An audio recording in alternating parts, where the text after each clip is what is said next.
देखिए, हिंदुस्तान में ये जो कानून है यूसीसी, ये अगर सच पूछो तो बेटियों के सम्मान और सुरक्षा का कानून है। और जो अबोध बच्चे हैं, जो बच्चे हैं, उनके शिक्षा और उनके सुरक्षा का कानून है। क्योंकि इस देश में ये सामान्य नागरिक कानून लागू करने की मंशा स्वयं बाबा साहब अंबेडकर की भी रही है, पर नेहरू जी और उस समय के तत्कालीन नेता ये नहीं चाहते थे कि ये कानून लागू हो। बाबा साहब हर हमेशा इस बात पर जोर देते थे कि एक देश में एक विधान, एक प्रधान, एक निशान, ये चलना चाहिए। ये मुल्ला और मौलवियों की जो जबरदस्ती है बेटियों के, उसको खत्म करेगा और बेटी सम्मान की जिंदगी जिएगी।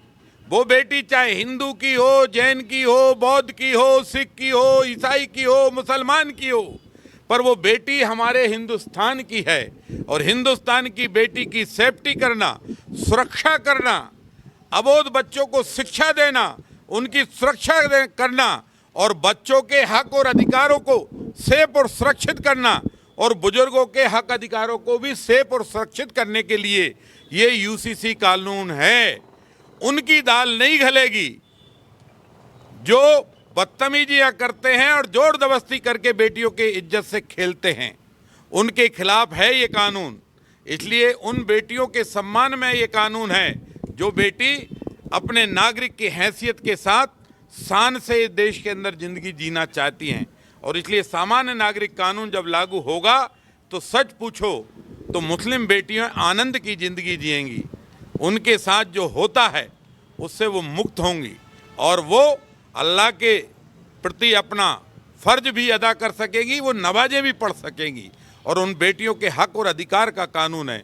इसलिए जिन बेटियों ने 71% इस कानून के समर्थन में अपनी राय दी है, आपकी 71% राय इस हिंदुस्तान में क्रांति लाएगी। और यही प्रधानमंत्री जी चाहते हैं, नरेंद्र मोदी जी, यही गृह मंत्री जी चाहते हैं, अमित शाह जी, और उसी के तहत हमारे मुख्यमंत्री डॉक्टर मोहन यादव जी मध्य प्रदेश में यूसीसी कानून ला रहे हैं। और आपकी अगर सरकार के प्रति आशा है बेटियों, और आपने सरकार को नेक सुझाव दिए हैं, तो जरूर ये कानून लागू होगा और आपके सम्मान में ये कानून लागू होगा। मौलवी हैं वो तो मना कर रहे हैं कि हम इस कानून को नहीं मानेंगे। जो नहीं मानेगा वो जेल जाएगा। और अब हम इसमें 10 साल की सजा का भी प्रावधान कर रहे हैं। ये बात हमने पहले उठाई भी है। अब ऐसा नहीं है कि गुंडागिर्दी करो, थाने जाओ और एप्लीकेशन लगा के और बेल लेकर आ जाओ।